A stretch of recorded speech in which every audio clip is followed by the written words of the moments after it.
Muy buenas, estás escuchando Sin Briefing y a lo loco, el podcast de marketing y comunicación de Team Luis. Yo soy Daniel López y como siempre me acompaña Juan Feal. Hola Juan, ¿qué tal estás?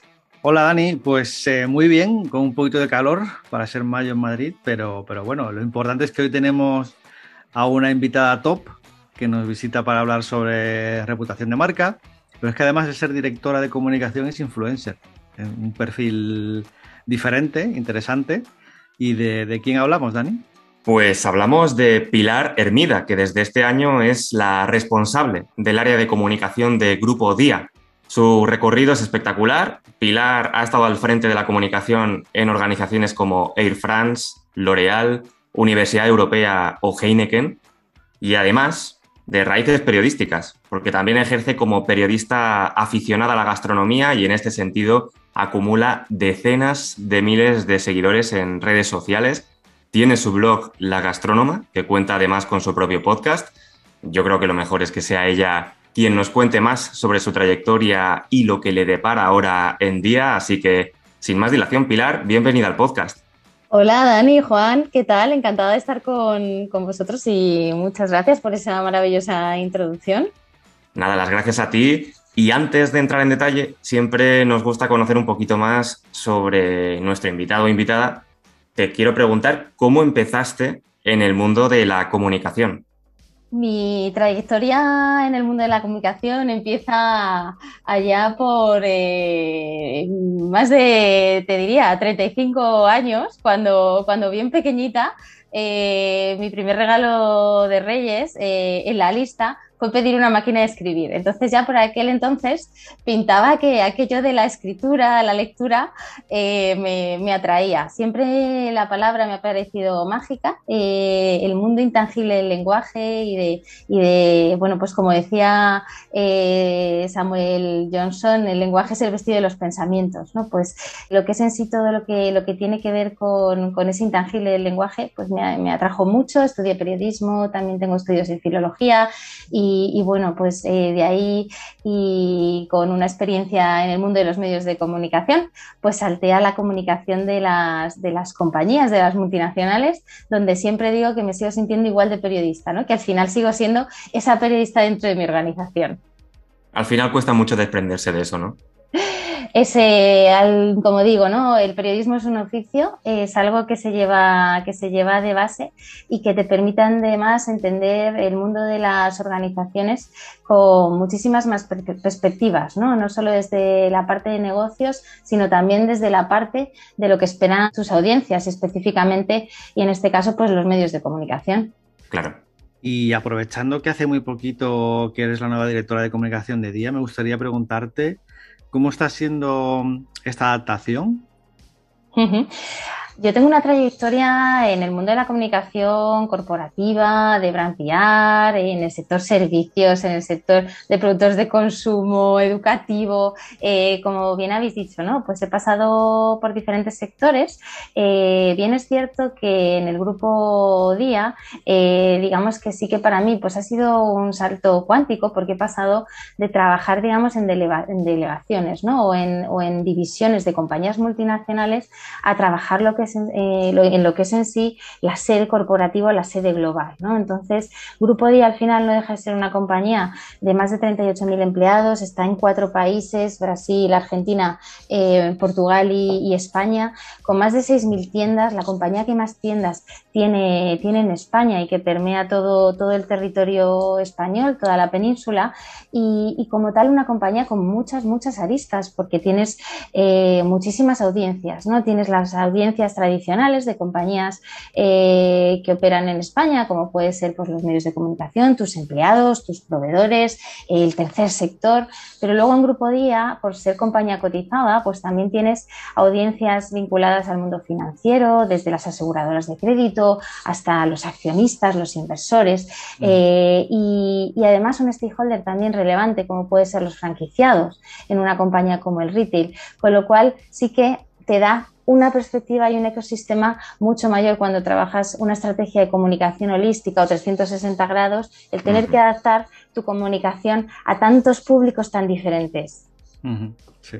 Claro, de ahí surgen, me imagino que numerosos retos, ¿no? Sin duda, porque Grupo Día pues no deja de ser una empresa que da un servicio esencial, ¿no? El abastecimiento de productos. Lo hemos visto en la pandemia. ¿Quiénes Sí. han sido los héroes, ¿no? De los grandes, esos grandes héroes, junto con toda la comunidad médica, pues han sido los empleados de los supermercados, ¿no? ¿Por qué? Pues porque la alimentación es un bien de primera necesidad.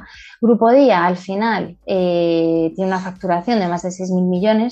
Grupo Día es un actor fundamental en la sociedad española y, por lo tanto, estás vinculado a todas las tensiones que ocurren, ¿no? Desde la subida de precios, pasando por temas geopolíticos, política monetaria, contexto post-pandémico, inflación, como decía, o temas de desabastecimiento. Digamos que todo toca el supermercado, ¿no? Es muy curioso porque Totalmente. estás especialmente vinculado y por eso me siento muy periodista, porque digamos que es fundamental entender cuáles son esas tensiones sociopolíticas, económicas y cómo tu compañía se posiciona, qué rol juega y cómo tiene que responder ante todo eso, ¿no? Ujú. En este sentido, ¿qué procesos o acciones Uh-huh. quieres poner en marcha, digamos, en día que no se estuvieran haciendo o que quieras potenciar? Bueno, como sabéis, Grupo Día ha vivido un proceso de transformación, ha pasado momentos muy complejos. Hace 2 años, pues empezó una nueva etapa, ¿no? Marcada por una exhaustiva reevaluación de la estrategia, del modelo de negocio, de los procesos, de la oferta. Hubo mucho story doing y ha habido mucho ya hecho este año. Para que os hagáis una idea, en 2 años Día ha renovado más de 1.000 tiendas en España. O sea, imaginaros lo que es renovar una tienda, ¿no? Desde cero. Ha lanzado más de 1.500 nuevas referencias, nuevas SKUs de productos de nueva calidad día, ¿no? Todo eso con un perfil bajo, reconstruyendo y, digamos, revisitando y poniendo los nuevos cimientos de ese nuevo día, ¿no? Y es ahora cuando la compañía está en una posición de decir, oye, yo ya puedo pasar del story doing al storytelling, yo ya puedo empezar a comunicar externamente porque tengo evidencias de lo que he hecho, ¿no? Es lo que llamamos en comunicación el walk the talk, ¿no? Oye, predicar con el ejemplo. Bueno, mira, yo ya puedo, no hablo de futuribles, no hablo de compromisos, yo hablo y tangibilizo en comunicación todo esto que he realizado, ¿no? Y es aquí cuando la compañía apuesta por revisitar su estrategia de comunicación, apuesta por un equipo fuerte, sólido, que estoy ahora organizando y estructurando. Apenas llevo 2 meses dentro de la compañía y con la ambición de realmente poner en valor todo eso que la compañía ha hecho, más allá de ese discurso quizá financiero, porque es verdad que por ser compañía cotizada en bolsa, pues sí que hemos tenido mandatories de comunicación financiera, que es un poco lo que se ha visto, ¿no? Y trabajar esa parte que yo creo que es un reto para todos los que trabajamos en el mundo del retail, que es entender esa parte más inspiradora del supermercado, ¿no? Pasar de ser un commodity a algo que realmente te genere una conexión emocional, ¿no? Hacer ese branding de supermercado. Y bueno, pues es un gran reto, pero muy dispuesta a afrontarlo. En ese sentido, sí, todo lo que habéis hecho durante todos estos años, o estos últimos años, toca contarlo, ¿no? Contarlo bien a la gente.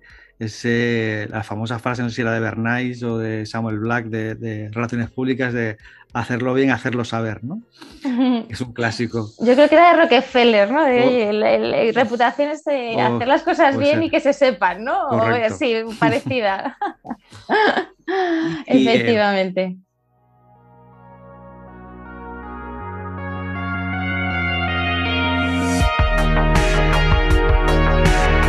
Queríamos tocar diferentes temas.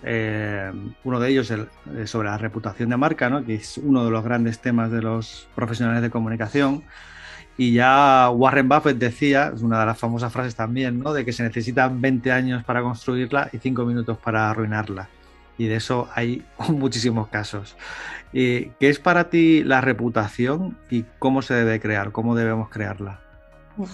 Yo siempre explico, desde hace ya más de 20 años, ¿no? Que empezamos con esto de la reputación y del mundo de los intangibles, que para mí la reputación son tres cosas. Es confianza, es respeto y es admiración.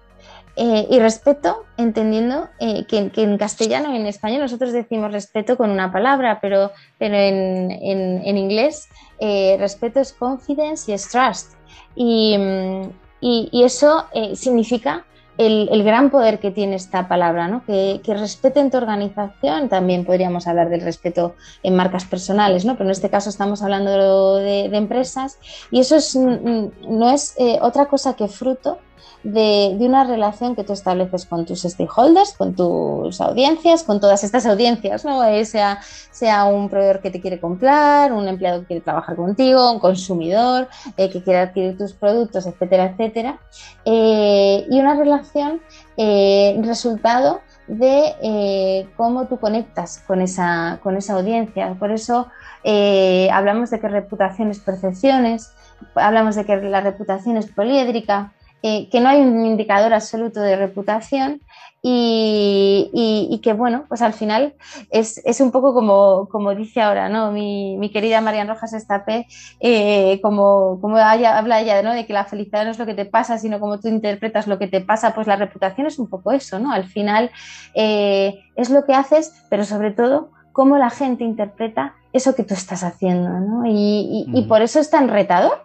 Porque en muchos casos lo que tú esperas o tu punto de vista no es el punto de vista del otro, ¿no? Por eso también es importante, muchas de las personas que trabajamos en comunicación, haber pasado antes por el terreno, ¿no? Y haber entendido cuáles son las necesidades de esas audiencias y haberte puesto en sus zapatos.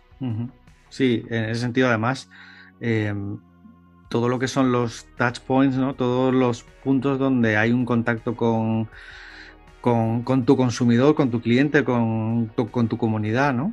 Y que muchas veces a lo mejor te centras en estrategias, en un diseño, y muchas veces pues el vendedor final no le ha llegado a la persona que está en contacto con los clientes, no le ha llegado, no está suficientemente formado, y al final es la cara, ¿no? La cara pública de la empresa. Suele haber muchas discrepancias en ese sentido, muchas veces, muchos problemas que surgen desde ahí, ¿no? Pues sí, y luego también pecamos en muchas de nuestras organizaciones, ¿no? En esos sesgos de Kahneman. No sé si habéis leído el libro de Pensar rápido, pensar despacio, que yo siempre también lo recomiendo, pero en ese sesgo de confirmación, ¿no? Al final, cuando te pasas, en muchos casos, 12, 14 horas en tu compañía y lo vives con la intensidad que requiere el trabajar en un departamento de comunicación del que estás 24/7, ¿no? Porque al final los medios y tus audiencias nunca duermen, tienes un cierto sesgo, como decía, de confirmación, ¿no? De ver solo una parte de la realidad. Porque tú estás viendo al final la visión de la empresa y estás en tu empresa, ¿no? Y por mucho que en ocasiones intentas ponerte al lado del otro, pero tienes solo una parte de la ecuación, ¿no? Y solo parte de las incógnitas. Y de ahí llega muchas veces la frustración, ¿no? De cuando aparecen esos rankings de reputación y dices, pero bueno, con todo lo que he hecho, ¿no? Y todavía pues mira dónde estoy, ¿no? Oye, pues no ha llegado esto que yo he comunicado, ¿no? Y que parece que lo he desarrollado a través de una buena estrategia de comunicación, ¿no? Y es cierto que esto es como las relaciones amorosas, no es cosa de dos, es cosa de la empresa, pero también de las audiencias. Exacto. Y precisamente hablando de intangibles en comunicación como la reputación, y en una era en la que se mide todo a través de la analítica, al final se entiende que estos intangibles de los que hablamos son complicados de medir. Y desde tu experiencia, ¿cómo podemos medir la reputación? ¿O qué KPIs crees que podemos usar para ver su evolución? Pues si partimos de la base que al final esa reputación es la huella que dejamos en los demás, ¿no? Pues imaginaros qué difícil, ¿no? Medir sobre todo si quieres entender esa parte más emocional y no cortoplacista y esa huella que deja tu compañía, ¿no? En esa persona, en ese consumidor final, proveedor, empleado, inversor o accionista, ¿no? Y aquí, bueno, pues hay referentes, monitores que se han encargado de medirlo, los Mercos, los Red Tracks, los del Reputation Institute o los Edelman Trust Barometer, o sea, todos estos yo los sigo muy, muy de cerca. Es verdad que si tu compañía tiene un cierto peso y tiene, bueno, pues al final los recursos suficientes, yo soy partidaria de hacer encuestas de satisfacción propias, ¿no? Trabajar diagnósticos propios y también diagnósticos cuando son compañías multinacionales que te permiten compararte con indicadores similares en diferentes países, ¿no? Pero bueno, luego en muchos casos también es cierto que en este mundo, ¿no? En el que lo que no se mide no existe, en muchas ocasiones, al final, la mejor muestra de si tu compañía va bien o mal es cuando de repente, ¿no? llega tu padre y te dice, oye, que fui a Día y vi que las fresas estaban un poco pasadas, ¿no? Y dices, jo, pues oye, igual es que hay algo ahí que tenemos que mejorar, ¿no? Y resulta que ese es insight el más poderoso, ¿no? Y el que al final te da muchísima más información de la que puede darte cualquier otro tipo de monitor, ¿no? O al contrario, ¿no? Cuando muchísimas personas, pues un domingo, ¿no? Te escriben y te dicen, oye, felicidades por esa buena entrevista, ¿no? Que ha salido de tu presidente en un medio reconocido, ¿no? Entonces, bueno, pues hay que combinar ambas cosas. Sí, de hecho, creo que una cosa diferencial de los últimos 10 años es cómo pueden ayudar las redes sociales en ese sentido, ¿no? A que puedas ir observando ciertas tendencias sobre la reputación de tu marca, sobre qué se está hablando, cómo se está hablando y poder actuar aunque siempre depende un poco la compañía, ¿no? Y depende un poco, porque no todo lo que se dice en las redes sociales es 100% verdad, ¿no? Ahí podríamos debatir, pero sí que es cierto que nos está ayudando, ¿no? En ese sentido que... Sin duda.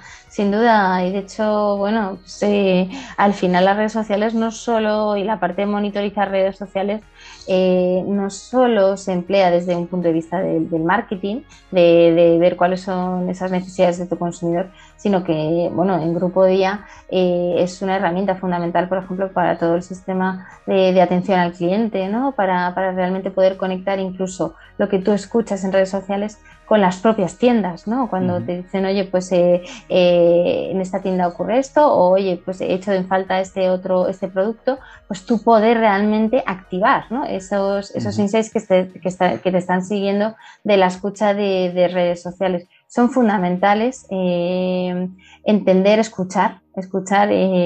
Siempre digo que nosotros, y dicen los que saben, los que estudian la ciencia, que primero desarrollamos el oído antes de la boca, ¿no? Y del lenguaje, y escuchar en el mundo en el que vivimos hoy en día globalizado y con realmente un poder tan grande que nos dan los canales sociales, donde por fin nuestro consumidor puede hablar y puede expresarse, y nosotros sobre todo podemos entender cuáles son esas necesidades, pues sin duda es relevante.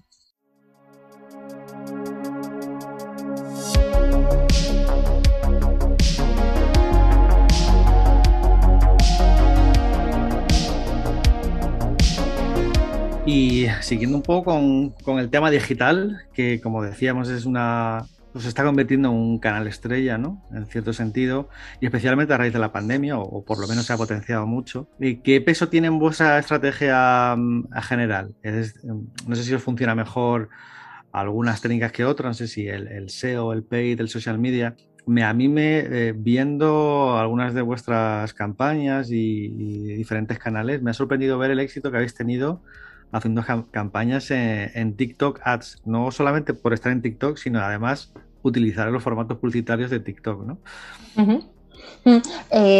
Pues bueno, nosotros tenemos una estrategia de marketing en cada uno de los países en los que operamos que se adapta a las necesidades locales. No es lo mismo el consumidor argentino, por ejemplo, muy sensible al tema de los precios, que un consumidor español, ¿no? Que en cierta medida es un consumidor más sofisticado, ¿no? Y es un ejemplo, pero para que entendáis que en cada país pues tenemos un tipo de estrategia, si bien, por ejemplo, en España cerca de un 40%, un 38% concretamente de presupuesto se invierte en el mundo digital, ¿no? En Argentina también y en el resto de países el peso digital es importante, también el paid media, las redes sociales, de las que si queréis ahora hablamos, y otro canal que ha funcionado muy bien desde siempre, por histórico en el retail, ha sido el email marketing.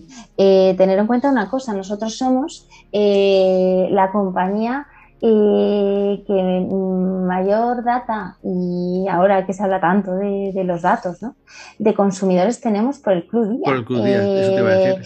Nosotros tenemos más de 20 millones de registros, imaginaros. No está eso, mal, ¿eh? ese poder, ¿no?, de 20 millones de registros, y si eso lo utilizas bien, como estrategia de marketing. Además, pues, segmentados lógicamente por código postal, etcétera, etcétera. Claro. Así es, así es. Entonces,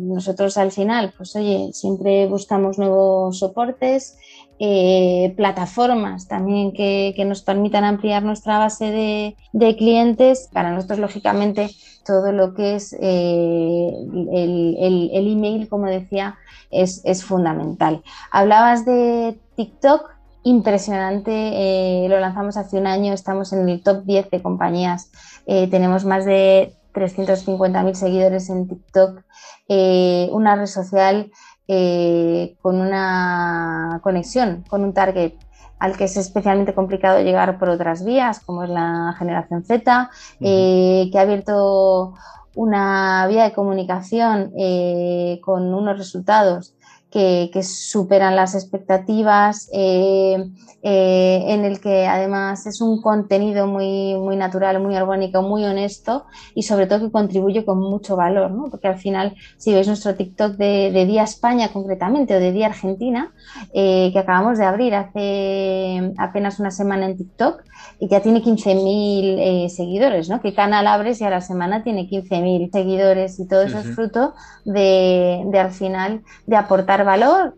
Veréis que no hemos descubierto la rueda con lo que hacemos. Al final son recetas, concursos, pero que realmente pues eso genera muchísima conexión con esa audiencia. En definitiva, si tuvieras que definir unos puntos clave sobre los objetivos de las redes de día, para qué las usáis y de qué manera queréis impactar al consumidor, ¿cuáles serían esos puntos? Cada red social cumple su función, ¿no? Claro. En Día veréis que estamos en todas las redes sociales, porque claro, nuestro consumidor es muy heterogéneo. Claro, o sea, nuestro target, cuando tú haces un análisis de cuál es nuestro buyer, ¿no? Es desde chaval jovencito, pasando por una persona mucho más senior, ¿no? Y cada uno tiene unas necesidades, y para cada uno hay un tipo de producto, ¿no? y un tipo de posicionamiento del producto.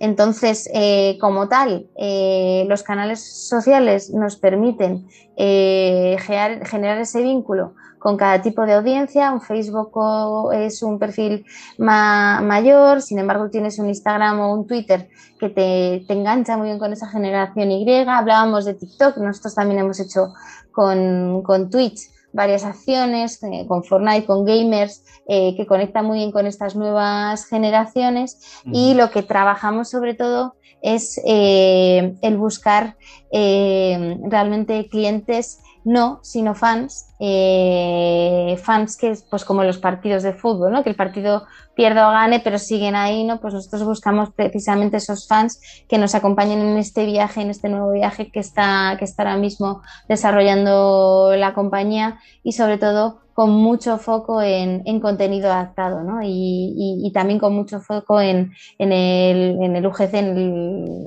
el User Generated Content, contenido propio de nuestros propios usuarios, creativo, colaborativo y digamos que a través de la plataforma que les puede dar día para amplificarlo.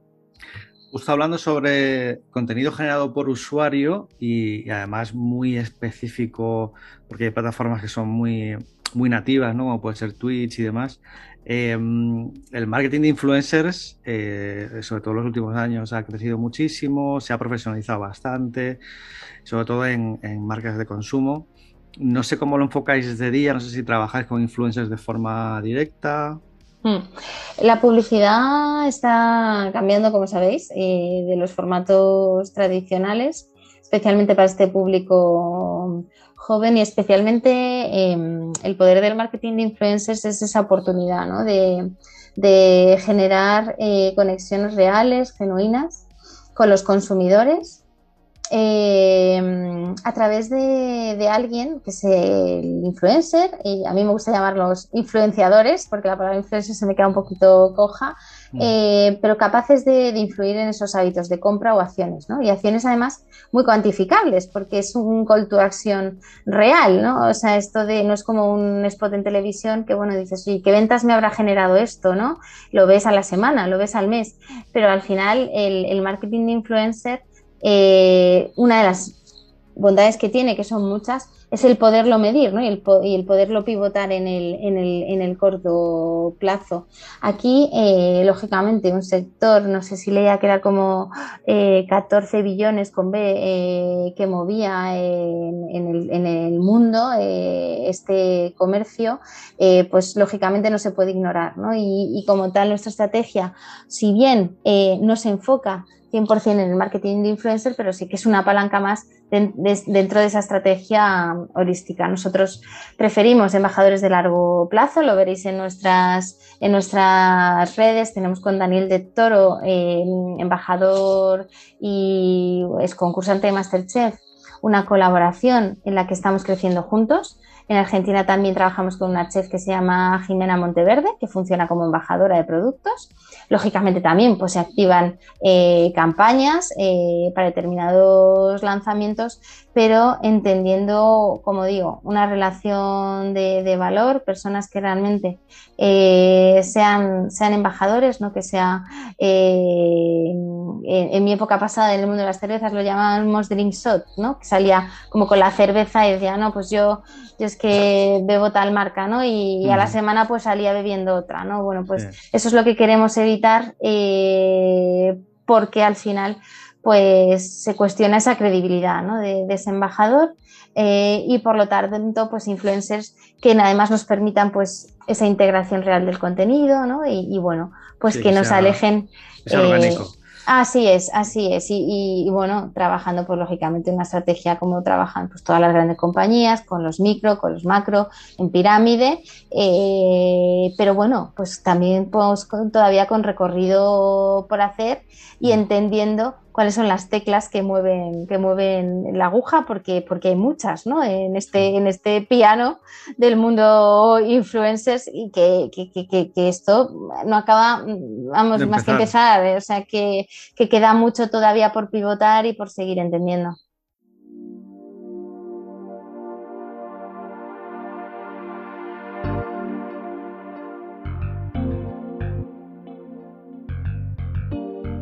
Nosotros, siendo agencia, siempre nos interesa mucho conocer la opinión sobre cómo funciona esa relación cuando trabajas con un equipo externo de marketing y comunicación. Para ti, ¿cuáles son las claves cuando se contrata una agencia? ¿O qué esperas de una relación con ese tipo de equipo que a lo mejor, pues eso, no está integrado en el día a día de la empresa, pero de alguna manera tiene que empaparse y embuirse, ¿no?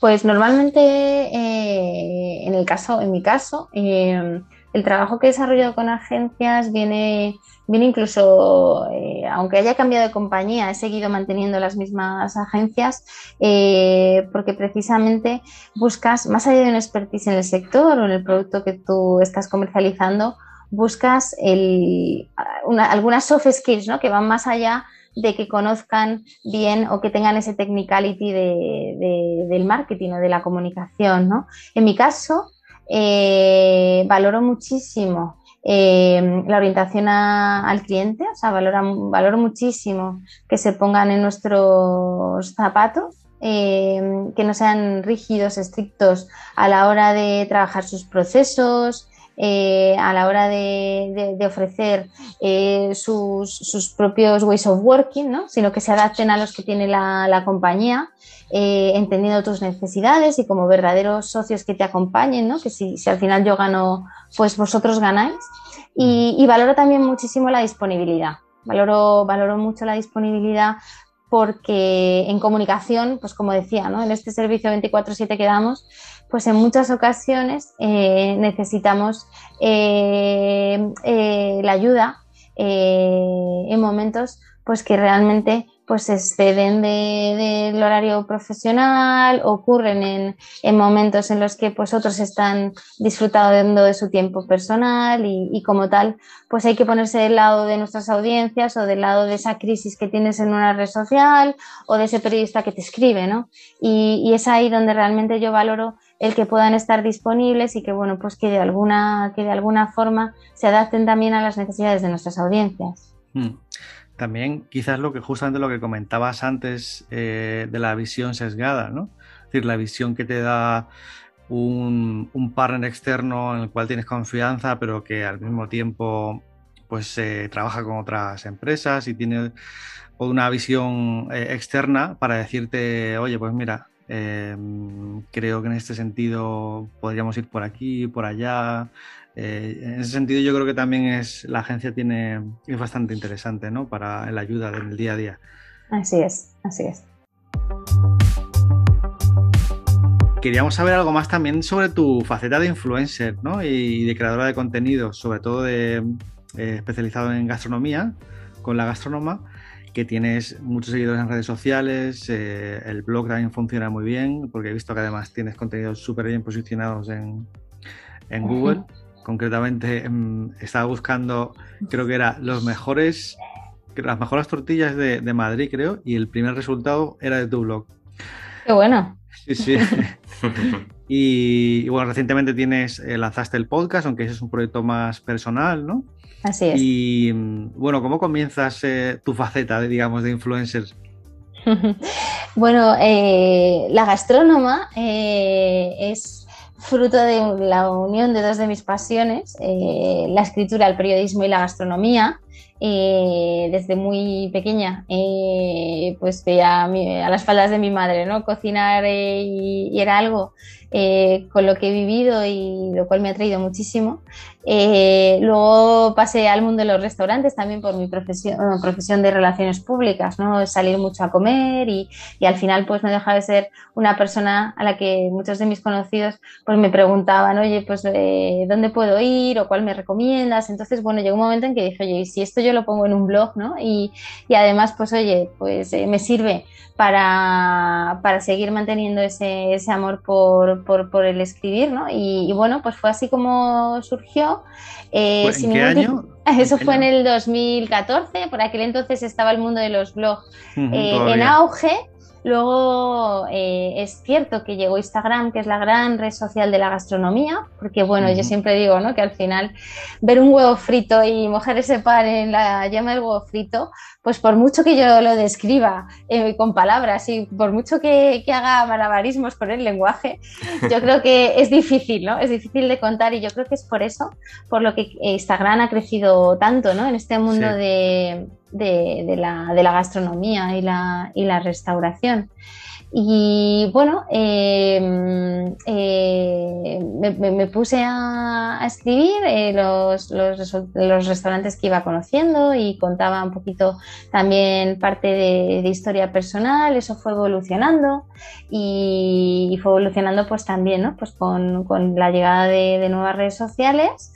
Y como digo, desde un punto de vista completamente auténtico, honesto, mi ambición nunca ha sido monetizarlo y eso yo creo que ha sido positivo en tanto en cuanto a ese pues, SEM que tú hablabas, con un buen posicionamiento, porque ha sido un contenido muy personal. Yo afortunadamente, ¿no? Pues tengo mi vida profesional y no vivo de mis redes sociales, ¿no? Ni de mi blog ni de mi podcast, con lo cual lo vivo como una pasión, ¿no? Y es ahí donde yo también creo que está la magia, ¿no? Porque no lo vivo como un trabajo. Y me he ido poco a poco pues adaptando a nuevos medios. Hace un año también lancé el podcast con la ambición de dar a conocer un poquito más de mí, porque al final en La Gastrónoma el protagonista son los restaurantes, son los hosteleros, son los platos, no soy yo.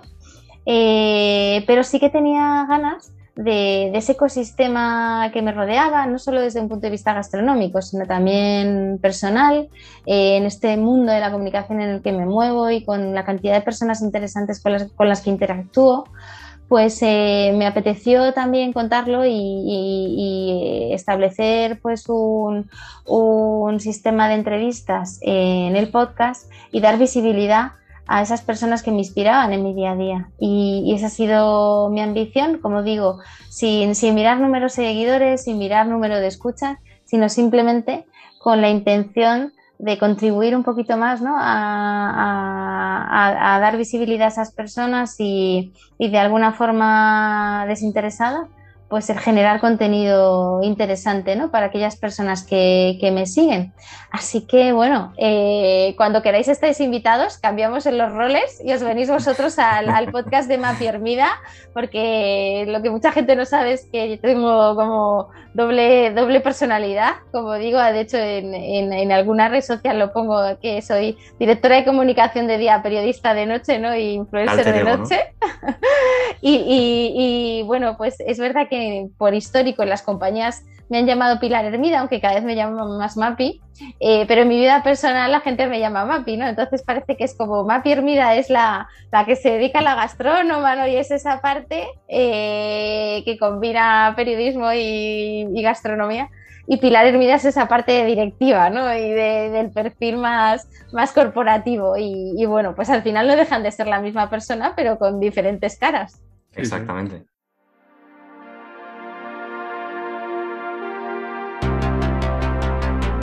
Me parece muy interesante, bueno, nos llevaría a una reflexión muy buena lo que decías sobre no pensar tanto, o al menos desde un principio, el tema de la monetización, porque sí que es cierto que parece que si no, a ver cómo lo puedo desarrollar. Hay mucha gente que empieza este tipo de proyectos que son más de marca personal y a lo mejor los empiezan haciendo desde una perspectiva de, bueno, pues puedo generar una fuente de ingresos, ¿no? Y esto muchas veces resta el factor pasión y el factor de no, esto lo quiero hacer porque realmente me gusta, me apasiona y me apetece. No sé si alguna vez te has encontrado con gente también que a lo mejor planteaba proyectos así, pero que los dejaban, digamos, aparcados porque al final se centraban tanto en ese objetivo que quizá lo que faltaba era precisamente la base, ¿no? Que era el querer hacerlo de verdad. Así es, completamente de acuerdo contigo. Para mí la monetización y el ganar dinero con una red social es consecuencia de, no puede ser, el fin. O sea, al final eso implica muchas cosas, porque tú en el corto plazo con una red social nunca vas a ganar dinero. Nunca le vas a poner la pasión, el cariño y la energía que le pones si realmente no conectas con lo que estás haciendo, porque como te digo, ¿no? Es la consecuencia de echar muchísimas horas, de ponerle muchísimas ganas, o sea, para que os hagáis una idea, yo en mi mundo profesional tengo millones de agencias, millones de herramientas, de recursos, y mi podcast me lo he hecho yo, lo edito yo con Audacity, soy yo la que he aprendido cómo subirlo a Spreaker, quiero decir, con el blog, yo fui la que trabajé en mi WordPress, la que solicité mi dominio. Eso es lo que mola, ¿no? Claro, o sea, es que yo lo disfruté muchísimo, claro. ¿No? Y oye, hay mucho esfuerzo.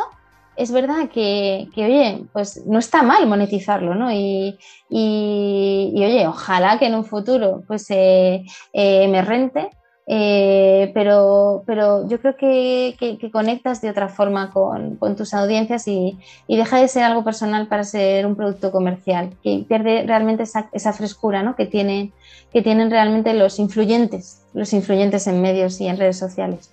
Es que yo creo que ese es el problema. Quiero decir que el tema de lanzar un proyecto para monetizarlo viene un poco de las últimas generaciones o del éxito que ha tenido, del boom de los influencers. Y me acuerdo cuando realmente empieza la web 2.0 y demás, que cuando empiezan a surgir los blogs, esos blogs surgía de gente con pasión en temas de nicho. Tecnología, naturaleza, gastronomía, y no eran profesionales en muchísimos casos. Bueno, de hecho, si tú preguntas a cualquier influencer de los primeros que pegaron los primeros pelotazos, digamos, ellos siempre cuentan que no sabían ni que se podía ganar dinero con eso. Claro. Así es.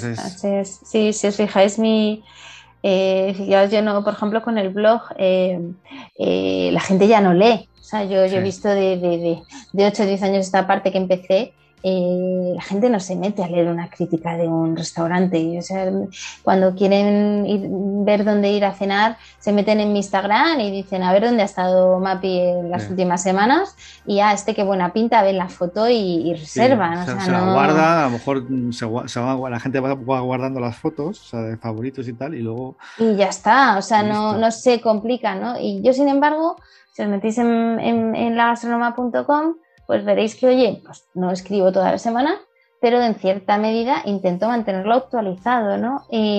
Porque, bueno, al final es mi DNI, es mi carta de presentación y es mío, ¿no? No pertenece a Instagram. O sea, mi blog es mío y es mi contenido, porque es el peligro que tienen también estas redes sociales. Sí. Que lo que tú publicas en Instagram o en Facebook, mañana lo cierran y has perdido toda esa creatividad que has volcado ahí, ¿no? Sí, efectivamente. Pues si os parece vamos a dejarlo aquí. Pilar, decirte que ha sido un placer tenerte con nosotros y agradecerte el tiempo y por supuesto lo interesante que ha sido todo lo que nos has explicado. Y para cerrar, ya nos has comentado, pero recuerda a nuestros oyentes dónde pueden seguirte.